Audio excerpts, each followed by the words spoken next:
Right, people, let's talk Arsenal versus Newcastle. So much to unpack here. Something that I spoke about on my JLA Substack, actually. I got asked, what do I feel like is going to be one of the sort of big changes this season? I feel like I'm seeing it more and more. And in this game, I thought that we saw it as well. I want to talk about Gyökeres. I want to talk about his performance in this game. I want to talk about the big changes that occurred in this game that led to the game kind of ending up like this. And I want to talk about the back two as well. And actually the goals as well. I think it was really, really interesting. Yes, they were all from set pieces, but there was so much more to be discussed. Let's start off with the two teams here, and then we can get into Gyökeres' role. Because actually, I think the other thing we've got to touch on is like the psychology of this win and what it does mean. It's so much bigger than just a normal last-minute win. I really, really believe that on reflection. Right, let's get into it, and then I'll explain all of that.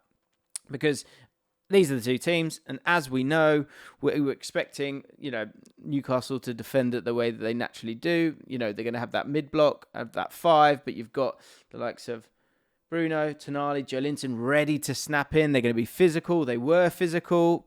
That's absolutely fine with me, if I'm honest. I thought the game was really, really physical. I think, does it go a little bit too far? Maybe a little bit here and there. But also, if everyone just got on with it, then no one would be moaning, and it would have been pretty even. You probably don't like that. I've just said that, but I did. Sorry. If you like honesty, subscribe to the channel, because I think that's a good thing to like, isn't it? Isn't it? Is it not? It's not. Is it not? Is it not? Is it not? It's not. Is it not? It's not, is it? But is it not? That's not, is it? Okay, good to know. So here we go. We've got the two teams here. And what I thought was really, really interesting was how Arsenal were able to break. On the JLA Substack, which we've got a link in the description if you want to get involved. We've got some really great articles in there. And we're going to be having really kind of quite niche chats with tactical people, which is super exciting for me to kind of learn more all the time. But one question I got asked on our Allcott Unfiltered video that I did the other day was, what's going to be the next change in football? I think the next change is two strikers up top. And the reason I think that is I think having that second striker, shadow striker, whatever you want to call it, I think is becoming more and more important as teams look to transition.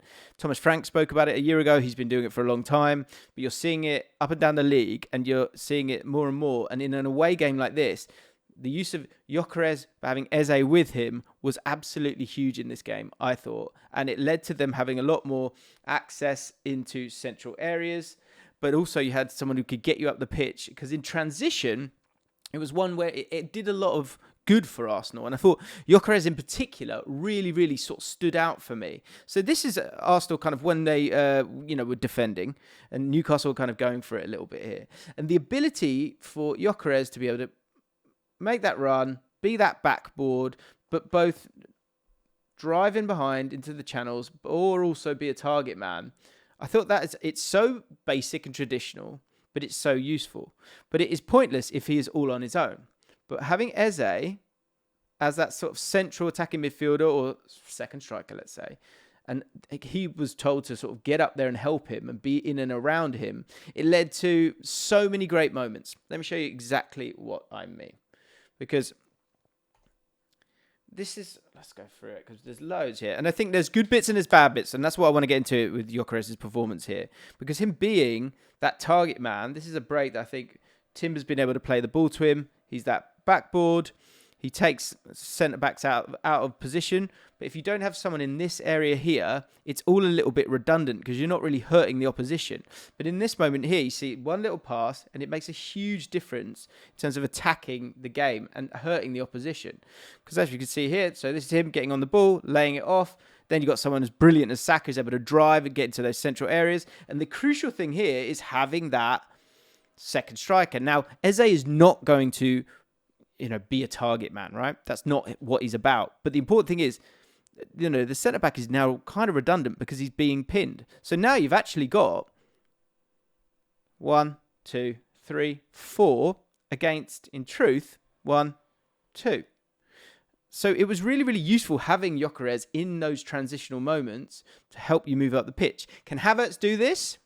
Yeah, Havertz can do this, absolutely. And I think there is going to be that debate. And so that leads to a fantastic moment where they're able to get through the centre of teams quickly. We know how they can have control possession, and they did often in this game. But I think on another day, maybe against a different team that doesn't defend as well as this, or if it kind of falls your way, you're in a much better position. And there were moments throughout the game. This is a moment where Gyökeres can maybe go to Eze, maybe can he open up his body and turn and go to Trossard, who's on his way as well. But understandably, Saka is the A side here, so he doesn't want to do it. But it's not the end of the world. Him being that backboard allows him to play the ball quickly, and I think he's getting to grips with the physicality here. And again, having a player that can spin and drive with the intensity that he's able to. One thing I would say, can he show a little bit more nuance at times? Can he bend that run and be the other side of the centre-back here? I think that could have...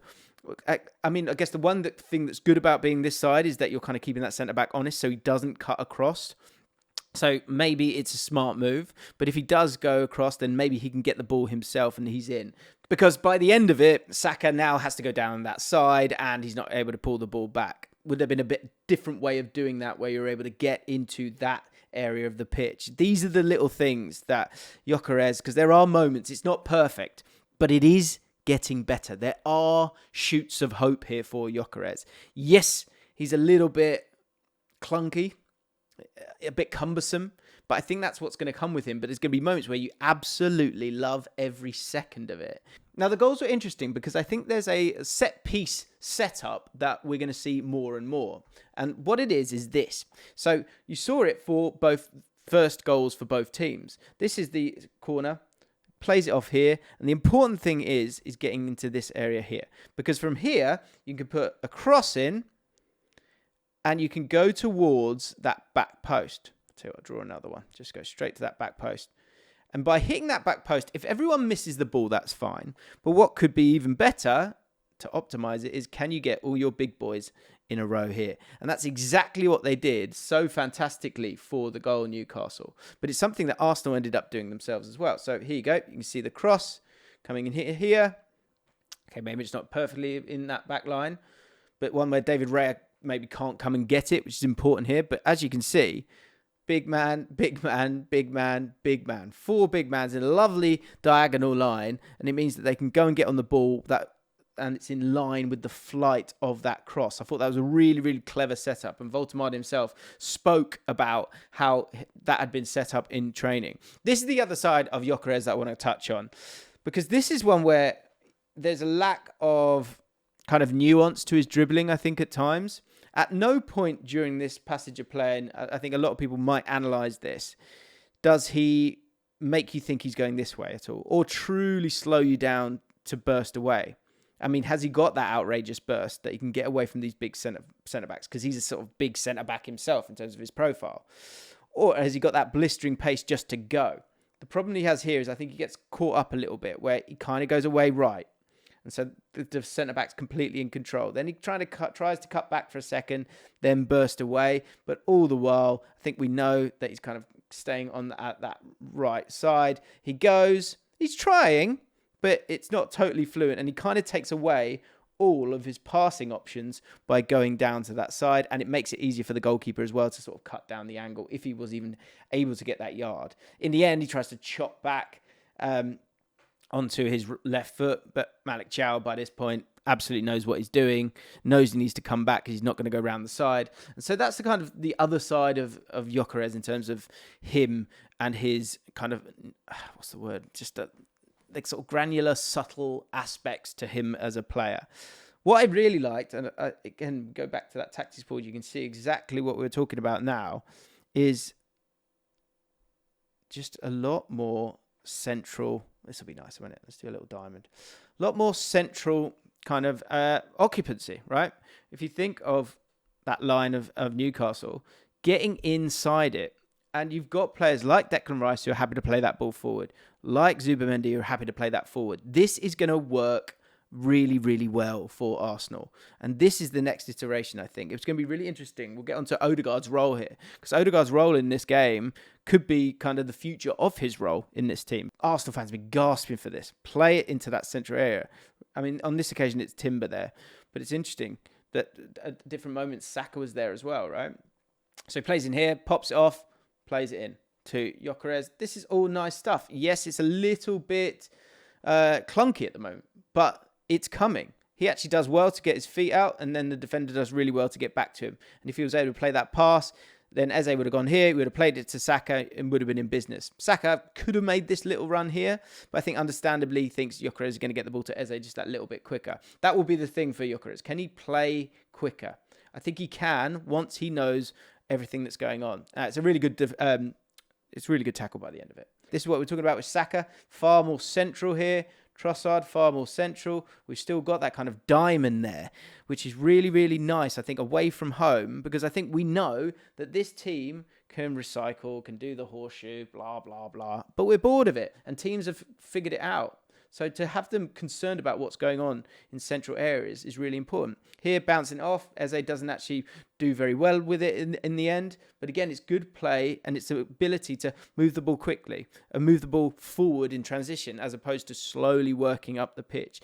And so there's so many positives here, I think, from Gyökeres. And I think on another day, it does work out for him much better. But this team, in terms of central access, is so much better. Here's a great example of it. Eze able to take players out of the game, and Zubimendi wanting to play the ball forward. But just as importantly, zone bloody 14. Yummy, yummy, yummy. Doing things, taking players out of the game in zone 14. This is a moment where the ball makes its way across to Eze, and he's able to take someone out of the game because that is just what he does. Exactly that. Takes someone out of the game, and now all of a sudden you've got so many players in such a... You'd want all those players there, wouldn't you? And your two centre-backs, it's amazing. This is such a dominant team in terms of how they own the game because they trust in these two centre-backs. Look at all that space in behind. I don't think I've ever seen a team as confident in their two centre-backs as this Arsenal team is. And so there is an element of risk going backwards, but it doesn't feel like that because of those two centre-backs. But Eze, attacking the game, attacking within zone 14, affecting the game. Zubimendi with that beautiful pass that he's able to loop over. And you've got all these players in one little area. Like on another day, you get yourself a goal from it. So there were good elements of play. This is a moment where Gyökeres had a little slip. Can his touch be better there? I think this is just going to be part and parcel of it. But if you go before that moment in time, again, some of the nice stuff. Nice, straightforward pass. No messing. Pass into him, one touch, and they're on their way. And that, again, is the whole reason why you want these two close together. One touch into Eze. He's on the way. And again, on another day, this is a superb bit of defending. An amazing block. Check this out. This is how it ended up. And it was amazing. But it ends up like that. And the first goal comes from a corner that Declan Rice wins.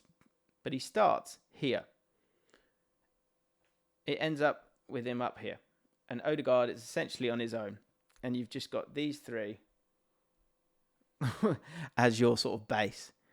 Now, first of all, I thought Odegaard looked really, really comfortable in this position. I thought he looked great. You know, with everything in front of him, I think he's far more comfortable. And when you think of this double pivot of sorts that you see with Zubimendi and Rice, Zubimendi's happy to sort of wiggle forward if he needs to. Odegaard, to a point, but I think he does naturally come out. But Declan Rice is happy to go as well because he's got that drive in him. And I thought this worked really, really well. And again, it's a risky situation, but it led to players in those central areas in behind that line of Newcastle. And I thought it was really, really impressive stuff. And it leads to the goal. Let me show you. And this is the thing, the risks that he was taking on this occasion, I thought were really, really smart. But it was part of the attitude as well. So first of all, 3 players, central area, behind that Newcastle line. You know, risk in terms of Odegaard being there. And the goal comes from this. Move on one more.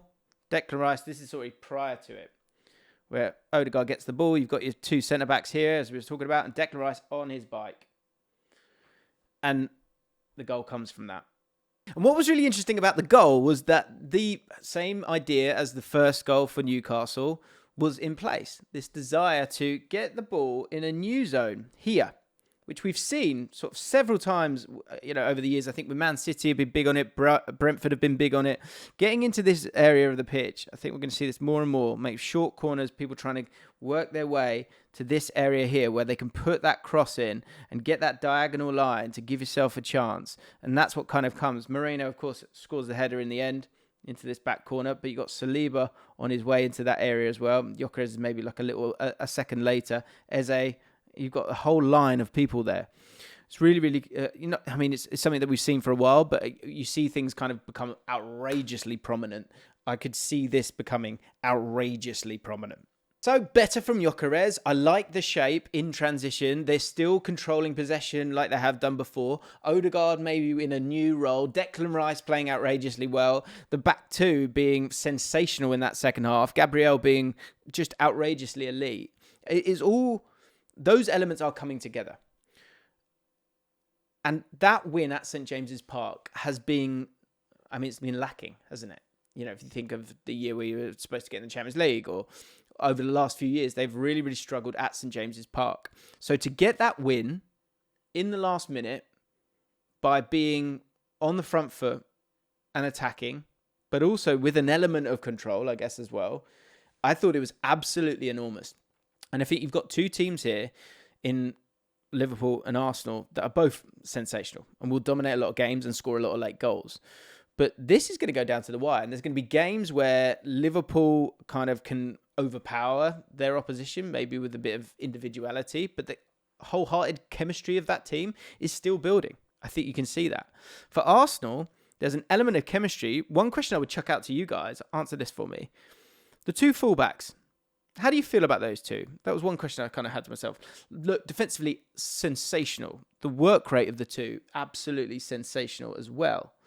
But from an attacking point of view, are they going to get, and does it even matter, are they going to get you enough goals and assists? I don't want to have a go at either of their performances, because why would you? That's silly. And I really love Calafiori and his dynamism. And Timber he's a machine. And fantastic on the ball, but he does naturally want to come back. He doesn't wholeheartedly want to drive and dribble with the ball like a Frimpong would. Or like when you think of those top teams, their ability to go and win the game for you. That's the thing I would say about this team. The team is sensational. They're not going to concede many goals. But are they going to score enough goals? I don't think that is wholeheartedly going to go away. But I think in transition, you've got something now here where these two can break for you and you can really hurt an opposition. Sorry, I just pressed something there. By the way, this tactics board is available. Link is in the description if you want to have a go. So yeah, I think it's exciting times. I think this title race is going to go down to the wire. But I think this was so much bigger a victory than people thought. Let me know your thoughts in the comments below.